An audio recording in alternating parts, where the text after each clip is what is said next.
El día de hoy es nuestra última clase. Está súper fácil en relación a todo lo que hemos estado estudiando estos últimos 4 días. Así que espero que estén súper activos y súper contentos, pues, de que por fin van a terminar y van a tener un nuevo logro en su historial académico y, por supuesto, en su crecimiento como profesionales. Entonces, bueno, vamos a comenzar con el tema del día de hoy. Como les dije, realmente está fácil a comparación de los demás y más que fácil, es novedoso.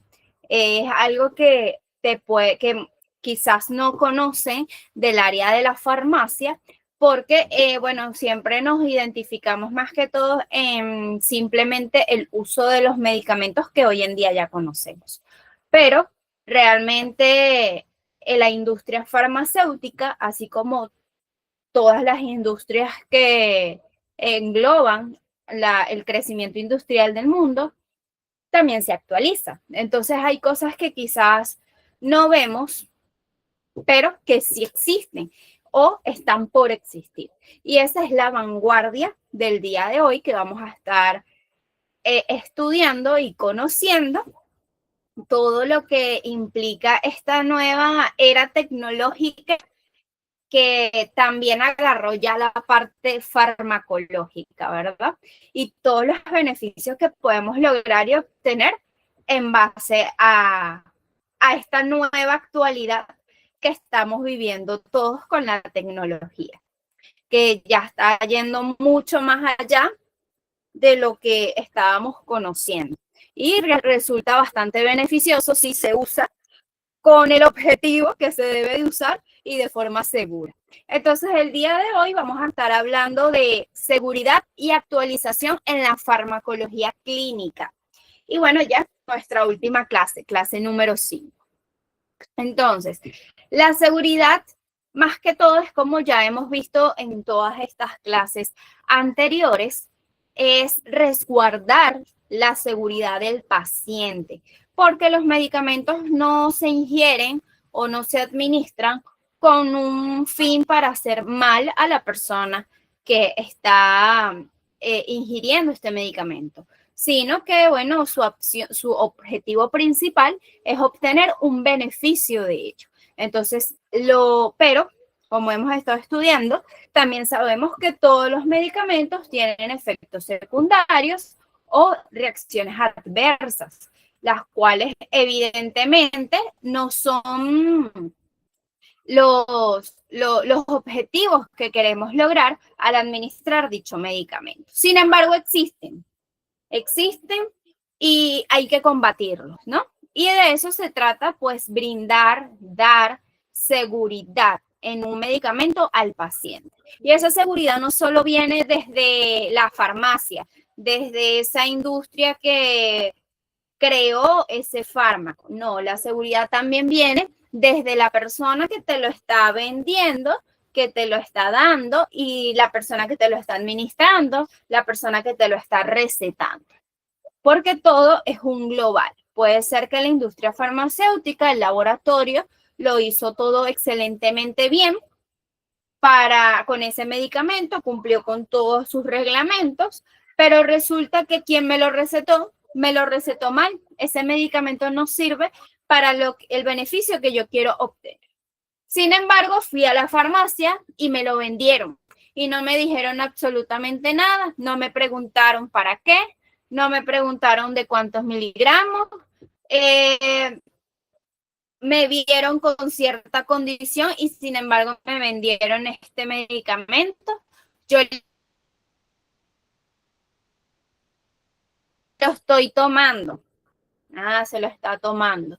¿Y qué ha tenido? No, bueno, me he sentido mareado, el dolor se me ha intensificado.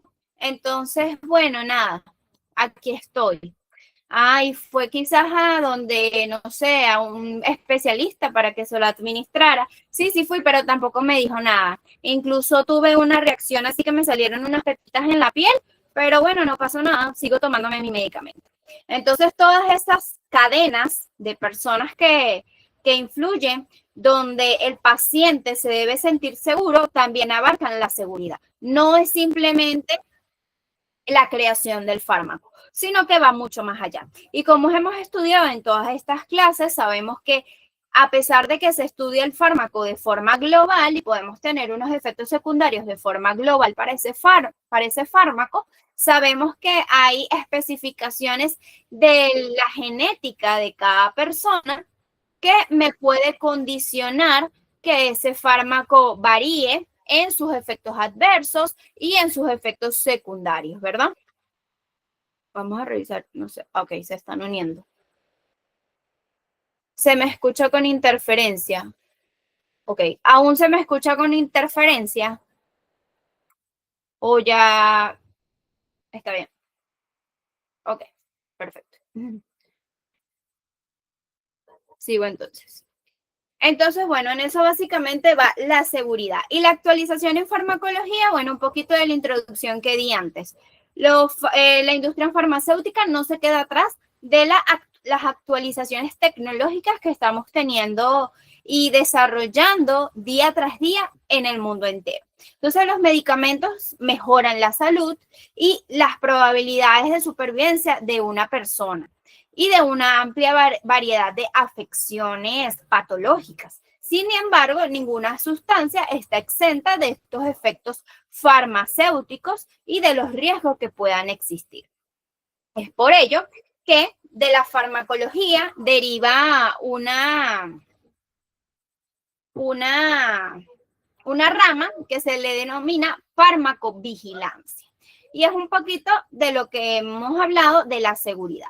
La farmacovigilancia se va a definir como una ciencia y una actividad dedicada netamente a la detección, evaluación, comprensión y prevención de todos esos efectos adversos o de todas esas reacciones que hemos estado hablando. También van a estar en vigilancia y en prevención de cualquier otro problema relacionado con esos medicamentos y esas vacunas. Quizás una persona tuvo un efecto secundario o una reacción adversa diferente a las que se pueden describir. Y la farmacovigilancia se encarga de ello, ¿no? De cada persona por separado, porque cada persona es un individuo único que evidentemente tiene circunstancias diferentes. Entonces, la farmacovigilancia va a buscar asegurar que la relación del beneficio y el riesgo se mantenga favorable a favor del paciente y se cumpla un ciclo de vida correcto de ese medicamento. Es decir, que se le autoriza su venta o su creación desde que está en el ámbito comercial hasta que esté retirado del mercado o se interrumpe su producción por diferentes factores, ¿no?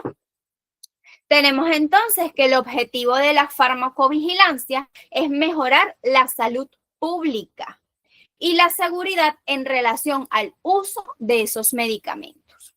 También tenemos que la farmacovigilancia va a analizar todos los datos, pero estos datos van a ser con el uso real del medicamento. Recordemos que bajo un laboratorio todo está estrictamente controlado y no necesariamente pueden existir efectos secundarios, pero en la vida real, donde la persona que está ingiriendo ese medicamento tiene diferentes patologías, tiene diferentes estilos o hábitos de vida, donde sus alimentos o lo que ingiere aparte del medicamento puede interaccionar con él y crear unos efectos que no habían sido vistos en el laboratorio.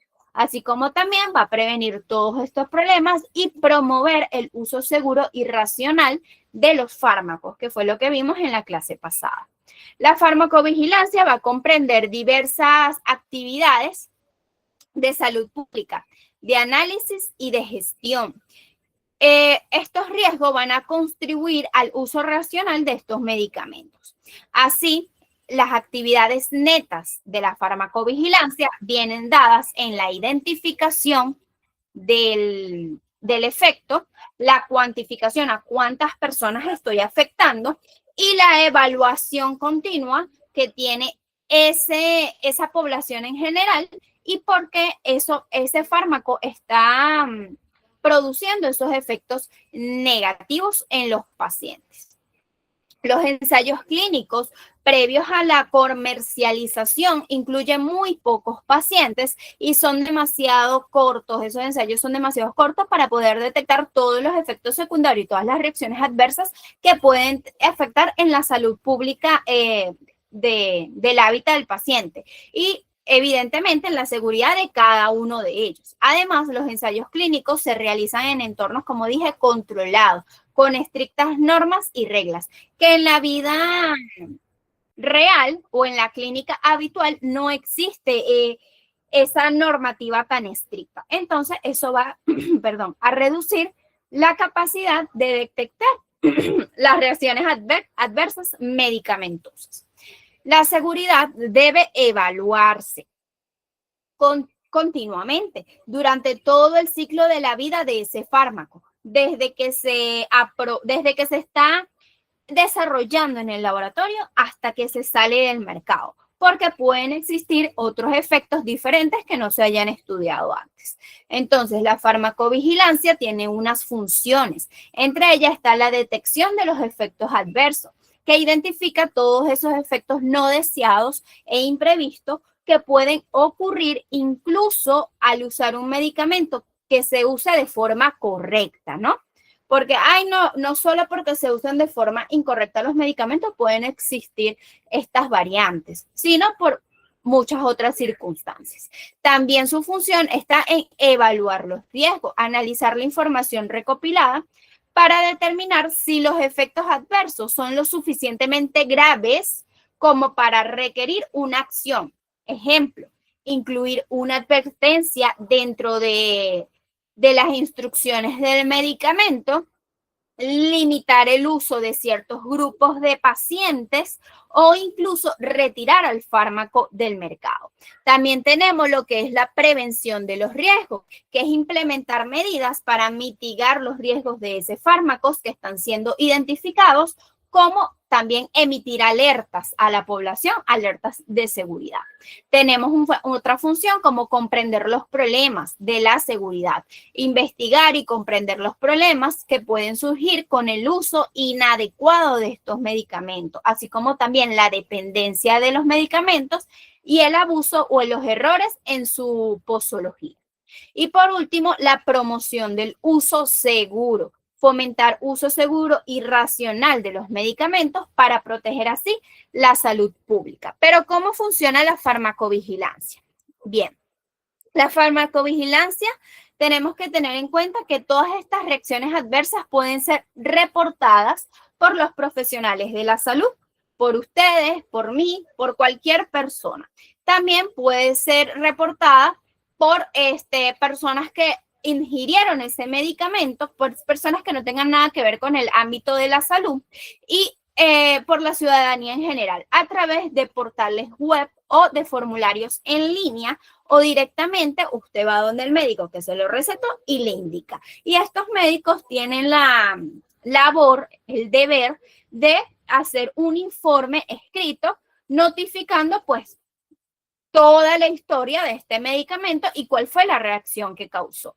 Entonces, primeramente, notificación. Profesionales sanitarios y el público en general notifican las sospechas de las reacciones adversas a las autoridades sanitarias o a las empresas farmacéuticas, así como también recopilar esa información y analizar esa información en una base de datos para pues tener esa evaluación continua, ¿no? Y empezar a estudiar ese fármaco. Y por último, la comunicación. Los hallazgos se deben comunicar y se deben utilizar para emitir estas noticias informativas, actualizar los prospectos, tomar otras medidas regulatorias o retirarlo del mercado si es necesario. Básicamente, esto es toda la farmacovigilancia. Como su nombre lo dice, vigilar, estar atentos a todo lo que deriva de ese fármaco, de ese paciente como tal. Porque como dije ahorita, yo puedo estarme tomando el medicamento de forma correcta, pero de alguna forma u otra tuve un efecto secundario y ese efecto debe de ser estudiado, ¿no? Tenemos, acá les traje, como dije ahorita, que había que, en cómo funciona, hay que notificar. Entonces aquí les traje las formas de notificación de algunos de los países. Igualmente, estos links los pueden conseguir en la Organización Panamericana de la Salud, donde van a encontrar por país los institutos que se encargan de esta farmacovigilancia, ¿no? Entonces tenemos que en Argentina tenemos la Autoridad Reguladora de Referencia Regional para los Medicamentos. Usted va a esa entidad o se mete en la página de esa entidad y puede hacer la notificación de ese medicamento. En Brasil, Agencia Nacional de Vigilancia Sanitaria. En Canadá tenemos Health Canada, en Chile tenemos el Departamento de Agencia Nacional de Medicamentos, en Colombia tenemos el Instituto Nacional de Vigilancia de Medicamentos y Alimentos, en Ecuador está un Sistema Nacional de Farmacovigilancia, en El Salvador la Dirección de Medicamentos y Productos Sanitarios, Estados Unidos Food and Drug Administration y en Guatemala el Servicio de Farmacovigilancia. En México tenemos la Comisión Federal para la Protección contra Riesgos Sanitarios, en Panamá la Dirección Nacional de Farmacia y Drogas y en Venezuela tenemos el Instituto Nacional de Higiene Rafael Rangel. Estos, como dije, son institutos físicos donde tú puedes ir a notificar esta acción. Puedes hacerlo directamente con tu médico que te recetó este medicamento. Puedes dirigirte a cualquier hospital o personal de salud que tenga cerca a tu comunidad, los enfermeras comunitarios, los médicos comunitarios, la farmacia quien te suministró este medicamento y ellos directamente pueden notificar algunas de estas páginas según su país. O puedes dirigirte directamente al centro físico de estos institutos y notificar tu efecto que tuviste con este medicamento. Y esto es parte fundamental de poder hacer una farmacovigilancia segura y eficiente, porque de nada vale que yo tenga ese efecto y no lo notifique, entonces ese efecto va a seguir ocurriendo en el resto de las personas. Entonces es importante esto. Y esta que les traigo acá es una información que no se maneja. Si usted va a una persona de su comunidad, apruébenlo hasta en su mismo hogar. Ahorita cuando terminemos la clase le preguntan, ay, mamá, papá, abuelo, hermano, tío, primo, amigo, lo que sea. Mira, ¿tú sabías que puedes notificar si un medicamento te causa daño o te cae mal o X reacción? Te van a decir que no. Entonces, esto es una información de valor. Ok. Esta es una información de valor que de verdad debe ser compartida. Por eso, como profesionales de la salud, como personales del gremio sanitario, nuestro deber está también en regar la voz de la información valiosa para el beneficio del paciente. Y bueno, vamos a pasar a nuestro otro tema, que son las interacciones medicamentosas. Las interacciones medicamentosas ocurren cuando un medicamento, un alimento, un suplemento o una condición médica, o sea, directa de la persona que está ingiriendo ese medicamento, alteran la forma en que el medicamento va a actuar en el cuerpo. Es decir, que va a afectar la farmacodinamia, ¿verdad? Entonces, tenemos que, depende de, según los medicamentos que estemos ingiriendo, vamos a tener diferentes tipos de interacciones. Entre ellos tenemos la duplicación, la oposición y la alteración. Entonces, para las interacciones medicamentosas directas, que interaccionan medicamento con medicamento, tenemos en este caso la duplicación. La duplicación es cuando se administran dos fármacos con el mismo efecto. En este caso le traje el ejemplo de dos AINES, ibuprofeno y diclofenac. Vean, son dos medicamentos diferentes, pero que tienen el mismo efecto. Entonces, sus reacciones adversas pueden intensificarse. Por eso se le denomina duplicación, porque esos efectos se pueden intensificar. También esta duplicación puede producirse cuando de manera inadvertida se toman dos fármacos que contienen el mismo principio activo. Pueden llamarse diferentes, pero no lo sabemos. No sabemos que el principio activo es el mismo. Entonces, ahí se da la duplicación. Con el mismo grupo de familias porque tienen el mismo efecto y con el mismo grupo de los principios activos. Es importante informarse de cuáles son los ingredientes de cada uno de los fármacos y hacerlo con cada nuevo medicamento que vamos a ingerir, que vamos a administrar, para así evitar una duplicación. Porque esa es otra. Nosotros confiamos ciegamente en el médico, pero se nos olvida que el médico también es un ser humano. A pesar de que en la salud no pueden existir los errores, lamentablemente el ser humano está lleno de ellos. Entonces, si el médico te envía un nuevo medicamento, nuestro deber como paciente responsable es poder leer de qué se trata ese medicamento o preguntarle al mismo doctor, doctor, ¿y por qué me va a enviar eso? ¿No? ¿Y qué hace eso en mi cuerpo? ¿Y cómo me tomo eso? ¿No? Pero hay muchos pacientes que no lo hacen. Pero bueno, ustedes ahora lo van a hacer y van a ser portavoces de esta información. También tenemos lo que es la oposición o el antagonismo. Entonces, más o menos con antagonismo sabemos que se refiere a lo contrario, ¿verdad? Entonces, tenemos que dos fármacos con acciones opuestas interactúan de manera que se reduce la efectividad de uno de ellos o de ambos. Vean, dos medicamentos opuestos van a generar que su función o su efecto disminuya en ambos o en uno de ellos. Tenemos este ejemplo, el AINE como el ibuprofeno, que se administra para el dolor, que puede producir también retención de sal y de líquidos en el organismo. Y tenemos un diurético como la hidroclorotiazida, la cual contribuye a eliminar el exceso de sal y de líquidos en el cuerpo. Mientras uno lo retiene, el otro lo elimina. Si una persona toma ambos tipos de medicamentos, puede ser que el AINE reduzca la efectividad de la hidroclorotiazida. Por lo tanto, no va a eliminar sales y no va a eliminar líquidos, que es el efecto que se está buscando. Por último, tenemos la alteración. La alteración es cuando un fármaco altera la forma en la que el cuerpo absorbe, distribuye, metaboliza o excreta.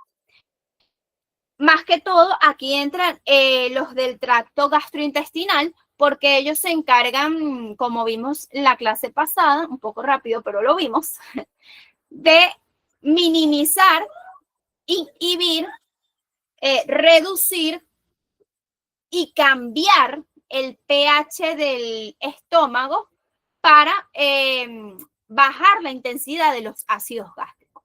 A nosotros hacer esto, los demás medicamentos no van a tener como que una correcta absorción, una correcta distribución. ¿Por qué? Porque, bueno, todos los medicamentos orales pasan directamente, pues, a la mucosa estomacal, ¿verdad? Y pasan por algunos que pasan por el metabolismo del primer paso también se pueden ver afectados. Entonces, los medicamentos para reducir o neutralizar los ácidos, como los antagonistas de los receptores tipo 2 de la histamina y los inhibidores de la bomba de protones, como el omeprazol, elevan el pH del estómago y reducen la absorción de algunos fármacos, como el ketoconazol, que es utilizado para las infecciones de los hongos, ¿no? Es un antifúngico. Y también los fármacos que se metabolizan por las enzimas hepáticas pueden ser neutralizados, inactivados o activarse incluso mucho más rápido. Bueno, pero no es que el omeprazol entonces se utiliza para resguardar el estómago de otros medicamentos. Sí, por supuesto, porque eso es lo que me va a permitir. Si yo ingiero muchas cosas, los ácidos van a actuar y esos ácidos me pueden causar, si lo hago en un tiempo prolongado o lo hago con muchos medicamentos, van a causar una irritación en mi mucosa, pero también tenemos que tener en cuenta que van a interaccionar y van a tener ciertas reacciones con ciertos tipos de medicamentos que tienen absorción, liberación a través de la vía oral y tienen un metabolismo del primer paso. Tenemos otro tipo de interacciones que son las interacciones por alimentos. Como los alimentos, los fármacos también son tomados por vía oral y esto deben de ser absorbidos a través del revestimiento del estómago o del intestino delgado. En consecuencia, la presencia de alimentos dentro del tracto digestivo puede reducir la absorción de estos fármacos. Por eso, hay fármacos que interaccionan con cierto tipo de medicamentos. Entonces, también hay que saber o quien prescribe y quien da el medicamento tiene que saber qué alimentos o cuáles son sus hábitos alimenticios, ¿no? En cierto tipo de medicamentos, para saber entonces cómo jugar con esa posología del medicamento. Bueno, te lo puedes tomar en la mañana, te lo puedes tomar en la noche, tómatelo 1 hora antes de consumir tal alimento para evitar entonces que este medicamento tenga ciertos efectos que no estamos buscando. Entonces nos decimos que a menudo las interacciones de este tipo que son alimentarias pueden evitarse tomando el medicamento 1 hora antes o 2 horas después de la comida. Y por supuesto, el alcohol. Tomar alcohol no está compatible con ningún medicamento, ¿no? Porque esto va a actuar directamente sobre procesos orgánicos que van a interaccionar con muchísimos fármacos. Entonces, lo ideal es no ingerir alcohol cuando estamos tomando ningún tipo de medicamento. Por ejemplo, el alcohol disminuye la efectividad de los antibióticos. En este caso, les traigo el metronidazol que puede causar rubor, dolor de cabeza y palpitaciones. Entonces, lo más recomendable es no ingerir alcohol cuando estamos en un proceso medicamentoso, no solo con antibióticos, sino con ninguno. Otro ejemplo de interacciones médicas puede ser los antibióticos junto con las pastillas anticonceptivas. Si usted está ingiriendo antibióticos y está regulándose con pastillas anticonceptivas, debe saber que el efecto de las pastillas anticonceptivas va a disminuir y que el porcentaje de que usted tenga un embarazo no planificado va a ser muy alto, ¿sí? Porque el antibiótico reduce por completo o en gran porcentaje la acción de los anticonceptivos. No tan solo orales, de todos los anticonceptivos, tipos de anticonceptivos y formas de administración de anticonceptivos, ¿no? Ese es otro ejemplo de interacciones medicamentosas que se pueden clasificar en la alteración o en la oposición, ¿verdad? Porque si tengo un antibiótico va a actuar mejor que las pastillas de los anticonceptivos, entonces se me va a oponer uno con otro y vamos a tener los beneficios que no estamos buscando. Entonces tenemos las interacciones también con las enfermedades, que son las interacciones patológicas. Estas son particularmente importantes. Entre ellas tenemos la diabetes, la presión arterial, sea baja o alta, una úlcera, un glaucoma, la hipertrofia de la próstata, la incontinencia urinaria y el insomnio. Estas son patologías importantes que debemos de conocer si el paciente las presenta antes de recetar algún tipo de medicamento, porque van a tener interacciones que no son beneficiosas en ninguna de esas patologías. Algunas veces los fármacos que son eficaces en una determinada enfermedad son dañinos en otros trastornos. Por ejemplo, algunos beta bloqueantes tomados para el tratamiento de una cardiopatía o para la hipertensión arterial pueden empeorar el asma o pueden empeorar la glucosa en las personas diabéticas.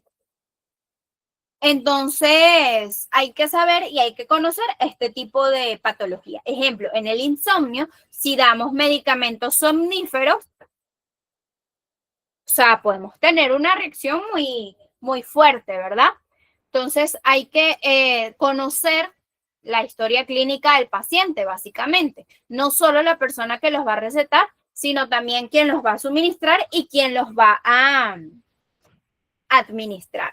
Hay personas que se casan con una farmacia y a esa farmacia van siempre. Entonces, si es una persona que acude, un paciente que acude consecuentemente, continuamente a esta farmacia donde usted está laborando, estúdielo, conózcalo, no solo lo vea como un cliente, véalo como una persona que está buscando optimizar su calidad de vida y ayúdelo a que de verdad ese beneficio que él busque lo pueda encontrar y que se sienta seguro de que está con usted, está con una persona que realmente sabe lo que está haciendo, que conoce del tema y que realmente lo puede ayudar. Y que en una circunstancia, una urgencia o una emergencia que tenga y no pueda ir al médico, pueda acudir usted y que sienta esa empatía y simpatía, ¿no? Entre el personal y el paciente. Y bueno, entonces voy a aprovechar que les di este pequeño consejo para invitarlos nuevamente a que puedan conseguir su certificado para que aumenten sus conocimientos en farmacología y no solo sea que ustedes lo sepan, sino que esté avalado y tengan un soporte en su currículo y que cuando lo vean diga, oye, es verdad. Y cuando ya estén trabajando y llegue ese paciente y les pregunte, ay, disculpe, doctor, porque así se dirigen, ¿no? Disculpe, doctor, yo me puedo tomar esto porque sabe que yo también me tomo esto. Sí, claro, sí puede, sí puede. Y le da la explicación y está con el paciente y se va a sentir seguro. Y va a empezar a tener usted autonomía sobre el curso que adquirió y el certificado que obtuvo. Entonces los invito y espero que las personas que habían tenido problemas que me comentaron el día viernes lo hayan podido solucionar. Entonces tenemos, ok, en este caso, bueno, déjenme hablarles de unas situaciones especiales y luego vamos a este cuadrito que les traje que me pareció súper interesante. Hay situaciones especiales como el embarazo que pueden agravar las patologías de base o las enfermedades asociadas del paciente. Entonces, una mujer embarazada, también tenemos que tener cuidado y saber que no puede tomar todo tipo de medicamentos, ¿no? Hay una página que se llama E-Lactancia. Si no me equivoco, ahí pueden poner el medicamento y les va a decir si es compatible con la lactancia y si es compatible con el periodo de gestación. Si es compatible, pueden ingerirlo. Si no es compatible, no pueden. Entonces, eso es un buen dato. Tenemos también las características como el sexo, porque en las mujeres es más común este tipo de interacciones porque estadísticamente las mujeres consumen más medicamento que los hombres. También tenemos lo que es la insuficiencia renal o la insuficiencia hepática que pueden provocar una alteración en la concentración y en los efectos farmacocinéticos y afectan así la metabolización y la excreción de los fármacos. Fármacos también que actúan en el tracto gastrointestinal, afectando su motilidad, los fármacos con alta afinidad a las proteínas plasmáticas como los AINES y los fármacos que actúan potenciando el metabolismo hepático o inhibiendo el metabolismo hepático. También hay que tener cuidado con este tipo de afecciones. Las interacciones entre compuestos de estrecho margen terapéutico, que fue lo que vimos antes, donde el riesgo y el beneficio están casi que cerquitas, tenemos que tener una mayor precaución clínica con ellos. Entre ellos están los hipoglucemiantes, los antiepilépticos, los anticoagulantes orales, los anticonceptivos orales, los antiarrítmicos, los fármacos para el sistema nervioso central. Todos estos fármacos hay que tenerlos con mucha farmacovigilancia porque pueden interaccionar rápidamente con otros medicamentos. Asimismo, las dosis incorrectas en pacientes polimedicados, en pacientes ambulatorios que se van a su casa y que ellos mismos se preparan sus medicamentos y pueden hacerlo mal. Entonces, también el consumo de drogas, el abuso de alcohol y del tabaco. Si usted un paciente le compró todos los los medicamentos para hacerse su propio medicamento en casa, su deber es preguntar, ¿sabe hacerlo? Y si no, enseñar. Porque para eso, pues, estamos ahí. Y bueno, aquí les traje una pequeña tabla donde podemos ver algunas interacciones de medicamentos y alimentos. En ejemplo, tenemos este de aquí, que es el más largo, son alimentos con alto contenido en sal o en potasio. Tenemos, por ejemplo, la sal, los encurtidos, los embutidos, algunas conservas, van a interaccionar a los medicamentos como los antihipertensivos y los diuréticos. ¿Y qué va a causar? Va a causar una disminución del efecto. En cambio, el plátano, el kiwi y las espinacas, entre los antihipertensivos y los ahorradores de potasio, va a aumentar el riesgo de arritmia. Entonces acá es muy importante que puedan revisar esta tabla, si pueden también imprimirla, tenerla con ustedes y bueno, siempre echar un ojito por ahí si en alguna ocasión pues les amerita que lo puedan utilizar para evitar efectos en el paciente que no son los que estamos buscando. Ahora bien, vamos bueno, aquí están las precauciones especiales que ya se las nombré ahorita. Aquí están los fármacos que le estaba diciendo que teníamos que tener cuidado. Entre los de estrecho margen terapéutico, hipoglucemiante, antiepiléptico, anticoagulantes, anticonceptivos, antiarrítmicos y los fármacos también hay que tener cuidado con la parte hepática. Tenemos la antiepiléptico, rifampicina, cimetidina, metronidazol, isoniazida, anticonceptivos orales, propoxifeno o ketoconazol. Les recomiendo también que todos estos medicamentos los anoten porque es importante pues saber cuáles son las interacciones más comunes y a las que nos podemos enfrentar más comúnmente en nuestro día a día como profesionales. También les quiero recomendar un libro que se llama Vademecum, ¿sí? Este libro van a encontrar todos los medicamentos que están a nivel mundial. Y ahí van a encontrar todo. Ese libro es físico, pero también lo pueden encontrar en PDF online. Se llama Vademecum. Les voy a dejar este mensaje y les voy a escribir.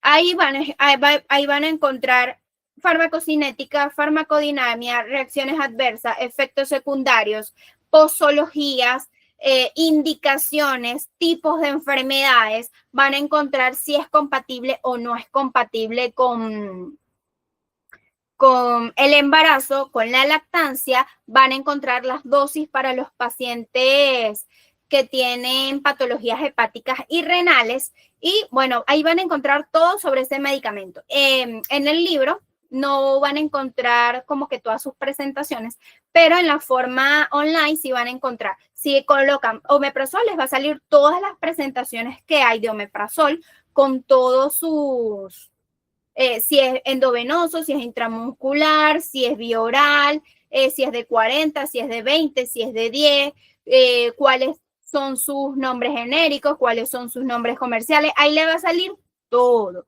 Y es muy bueno, pues, para uno empezar a saber, pues, de todos estos medicamentos, porque la rama farmacológica es muy amplia. Y hay otra aplicación que se llama Medscape, es esta de acá.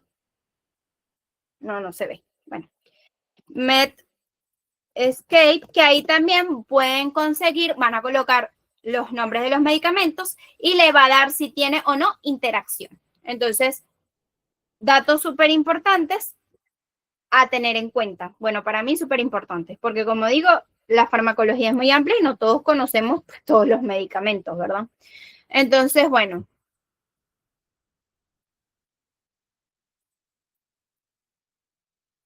Vamos a seguir. Ay, concha.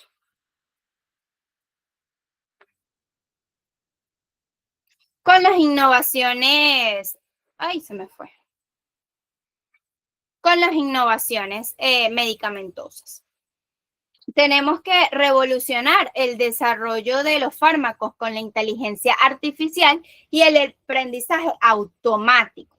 Ahorita el boom es la inteligencia artificial. Entonces, la farmacología no se va a escapar de ello. Estas tecnologías no solo van a acelerar acelerar la investigación, sino que también la hacen más rentable y reducen el plazo de comercialización de nuevos fármacos. Crear un nuevo fármaco dura mucho tiempo y es muy costoso. Con la ayuda de la inteligencia artificial, todo esto se va a reducir y van a ser mucho más rentables.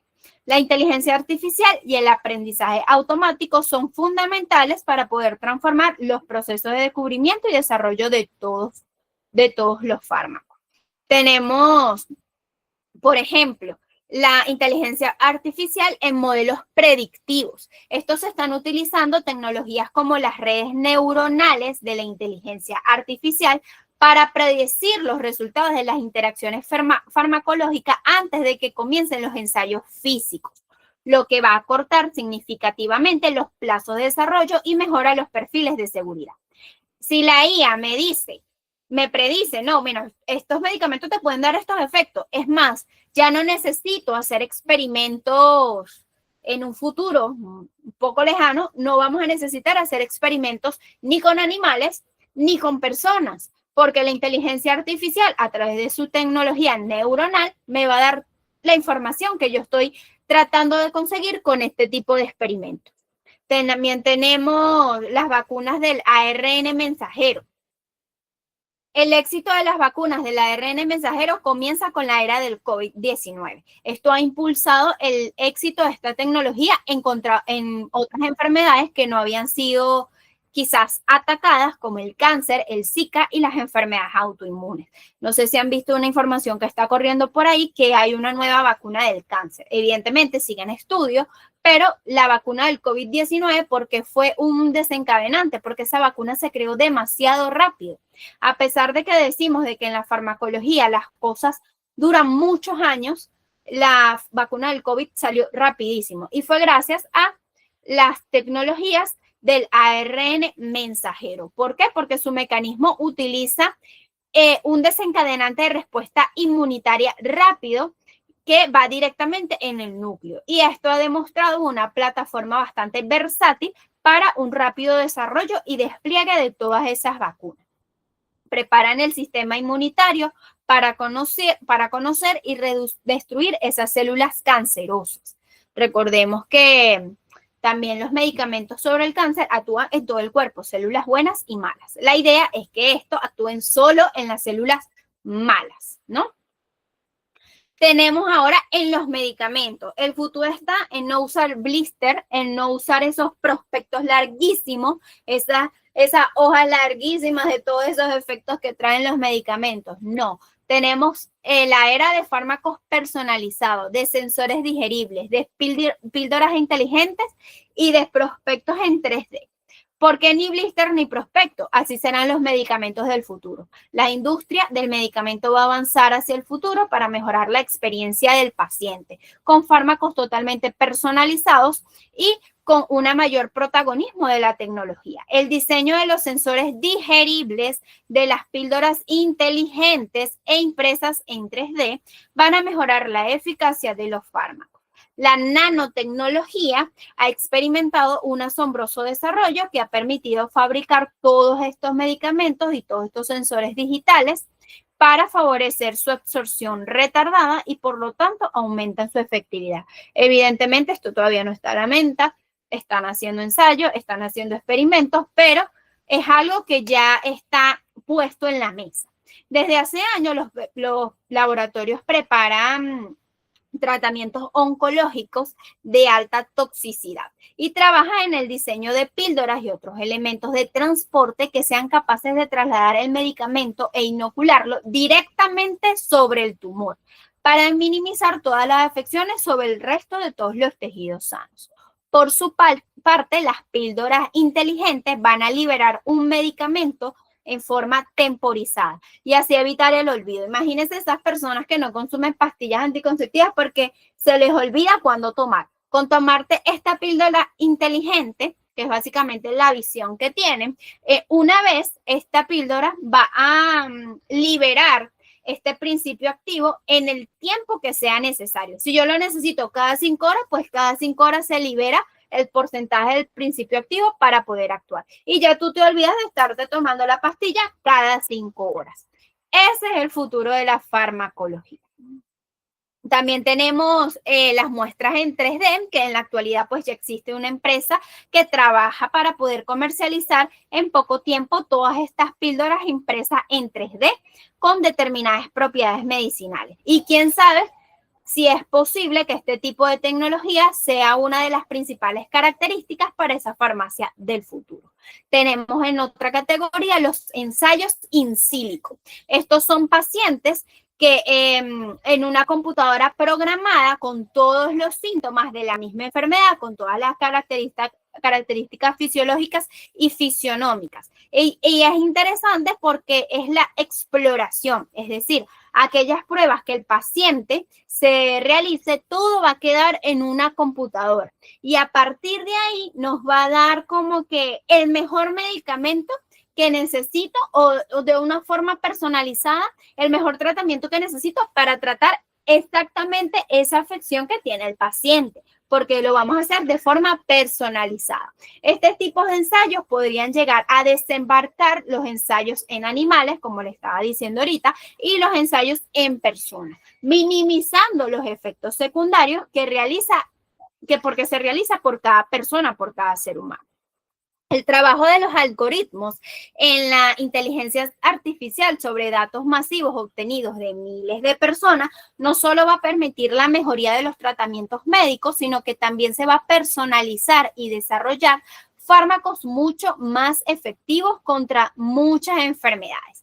La inteligencia artificial puede simplificar y abaratar notablemente los gastos y el tiempo de desarrollo y comercialización. Como dije antes, es muy extenso. Un fármaco puede durar hasta 10 años en poder salir al mercado. Y obviamente sus precios superan el $1.000.000, los $1.000.000.000 para poder crear un solo fármaco. Por eso a veces la industria farmacéutica es un poco costosa. Tenemos entonces la biotecnología. La biotecnología farmacéutica se va a definir como una rama de las ciencias biomédicas que utiliza tecnologías novedosas para la producción, formulación y síntesis de sustancias biológicas a partir de organismos vivos, que sirven como moléculas de medicamentos para el tratamiento y la prevención de enfermedades. Los medicamentos biotecnológicos son productos cuyo principio activo se obtiene de fuentes biológicas mediante la biotecnología.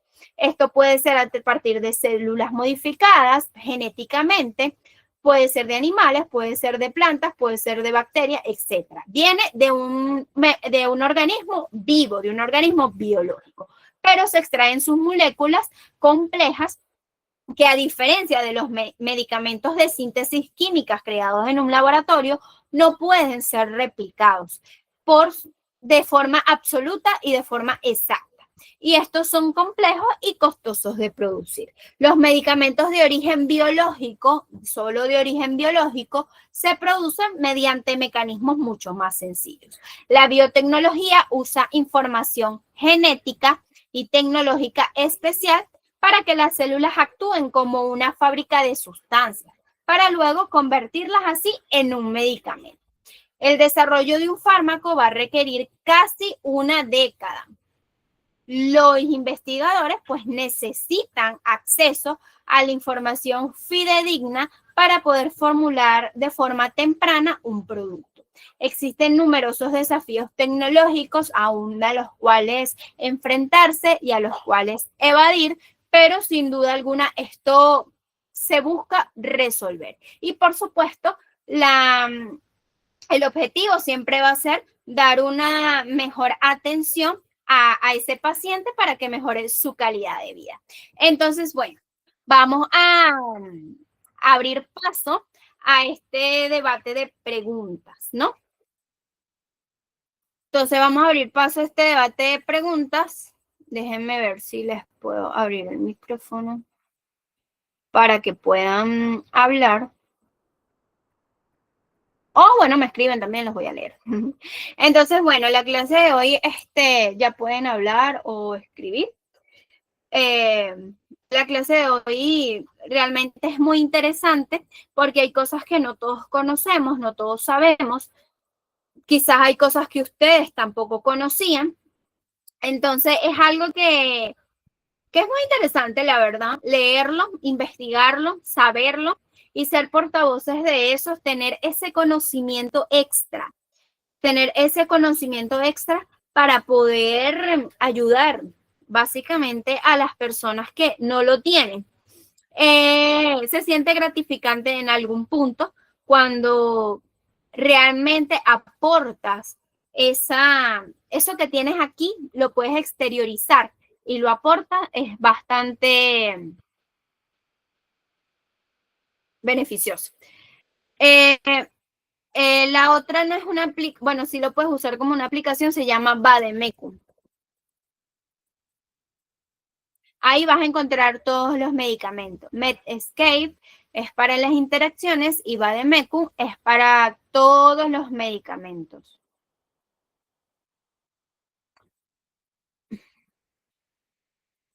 Vamos a buscar los links.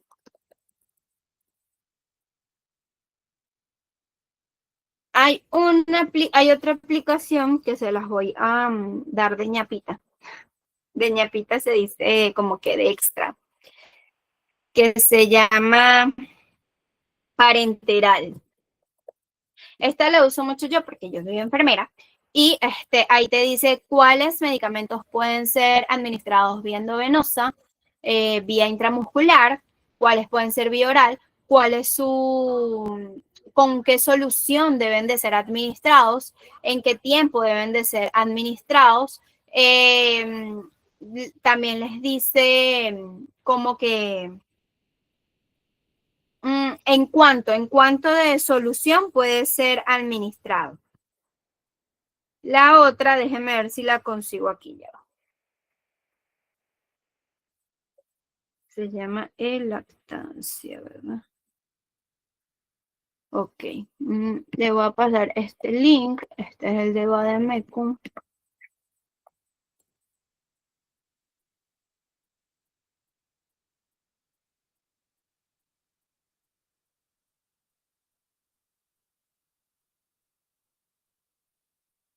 Y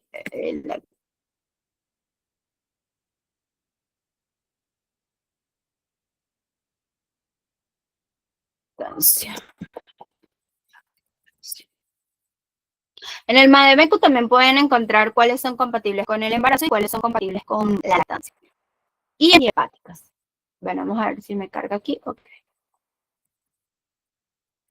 Ay, no. Me copié.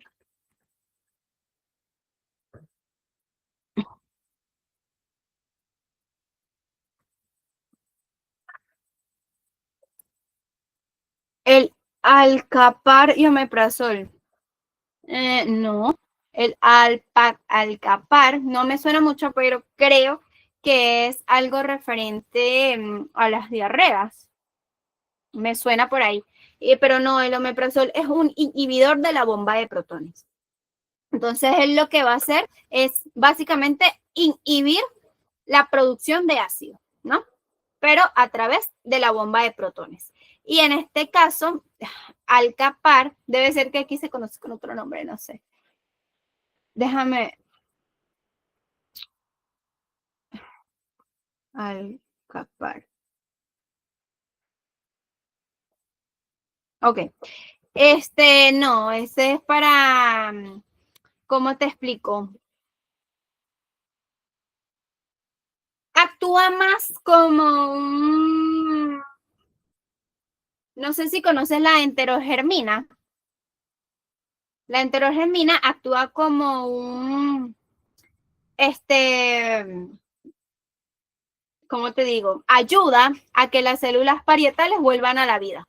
Básicamente, las células del estómago vuelvan a la vida y reduce estos microorganismos, no reduce, mantiene la flora intestinal adecuada y ayuda al antibiótico a eliminar la flora intestinal que no corresponde a una microbiota normal en nuestro intestino que obviamente nos está produciendo daño, como infecciones gastrointestinales, diarrea, dolores estomacales, son cosas súper diferentes.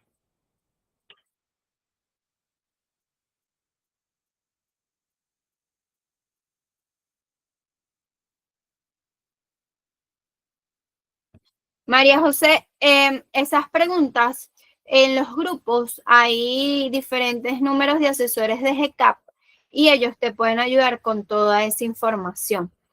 Pero sí, tú en tu currículo, todo lo que tú hagas, tú puedes, tú ahí lo metes. Yo he hecho millones de cursos y talleres y todo, y yo siempre, aunque no obtenga certificado, yo los meto ahí y digo que aprendí y coloco la cantidad de horas y dónde los hice también, porque eso es parte de tu conocimiento.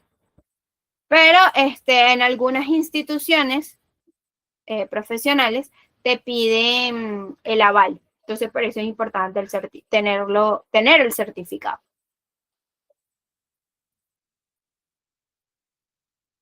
Sí, está bien. Bueno, en la clase pasada duramos 1 hora y media, pero bueno. Bueno, chicos, nada. Realmente la clase llegó hasta la parte de biotecnología. Vamos a cerrar con este mensaje nuestra última clase, nuestra última parte de este curso de auxiliar de farmacia, que dice, la farmacología del futuro será más inteligente, más precisa, y si actuamos con sabiduría, será más justa y más humana. El desafío no es solo innovar, sino asegurar que la innovación sirva al bien común. Recordemos que no debemos mecanizar al ser humano. El ser humano no es un mecanismo, no es un conjunto de sistemas, no es sistema nervioso, no es sistema cardiovascular, no es sistema gastrointestinal, no. El ser humano es una persona que tiene sentimientos, que quiere mejorarse, que quiere sentirse bien. Porque nadie va al médico por diversión, nadie va a comprar medicinas porque les gusta el sabor de la medicina. Entonces siempre hay que ser justos, siempre hay que ser humanos y que la inteligencia artificial, que la farmacología del futuro, que las innovaciones que vamos a estar viendo y observando en todo lo que nos queda de trayecto de vida, no nos ceguen y no nos dejen sin empatía, ¿no? Sino que más bien nos acerquen más a la persona, nos acerquen más al ponernos en la posición del otro, del por qué está ahí, de por qué necesita esa ayuda extra que no puede su cuerpo responderle. Y no lo veamos como que, bueno, tómate esta pastilla y se te quita el dolor. No, es el dolor existe por algo. Entonces también ir un poquito más allá, ¿no? No centrarnos en un teléfono y en ver todas las aplicaciones que tenemos acá, sino ver al paciente, observar al paciente y servirle a él, darle el beneficio a él, que por eso es que estamos ahí y estamos puestos en los lugares donde estamos, ¿no? Para el bien de la persona y para el bien de una comunidad. Porque una persona es muy singular, pero esa persona hace parte de una comunidad y una comunidad es plural. Entonces, lo que le pasa a uno, le va a pasar a todos. Un ejemplo fuera de la farmacología. Si hay una persona que le gusta agarrar lo ajeno, lamentablemente esa comunidad se va a ver afectada por esa persona singular. Entonces, como el dicho que dice que una fruta podrida pudre a las demás. Entonces, asimismo con la salud, ¿no? Si una persona está enferma en una comunidad, ejemplo de dengue, hay muchas personas en la comunidad que pueden tener dengue. Entonces, acercarnos más a ellos. Y bueno, el ejemplo más vivo lo tenemos con el COVID-19, que no solo afectó a una persona y a una comunidad, afectó a nivel mundial. Por eso se denominó pandemia. Y bueno, nada, chicos, muchas gracias a todos. Espero que este curso realmente haya sido de mucho provecho para todos, que hayan súper aprendido, que hayan obtenido el mayor de todos los conocimientos, que lo hayan disfrutado y que realmente se lleven un gran conocimiento con ustedes, no solo como profesionales, sino también que los haga crecer como personas. Muchas gracias y bueno, nada, espero que sigan realizando cursos, que sigan instruyéndose, que sigan beneficiando esos conocimientos y beneficiando a sus comunidades con sus conocimientos. Y bueno, nada, muy encantada de haber compartido estos 5 días con ustedes y muchas gracias a todos, incluso a la institución, por esta valiosa oportunidad con todos ustedes. De verdad que me voy encantada porque fue un grupo que realmente interactuó y se interesó en aprender. Entonces, bueno, nada, muchas gracias a todos. Estoy leyendo sus hermosos mensajes y de verdad que muchas gracias. Sí, los adultos mayores, sobre todo ellos buscan mucho de los adultos mayores a veces van a los médicos o acuden a estas entidades por no sentirse solos. Simplemente es para tener con quién hablar, porque no quieren estar en su casa, porque ya no tienen a nadie ahí. Entonces, ser empáticos, pues, no está de más. Ser empáticos y simpáticos. Bueno, muchas gracias a todos. Espero que les siga yendo súper bien y aprovechen al máximo ese certificado. Chao.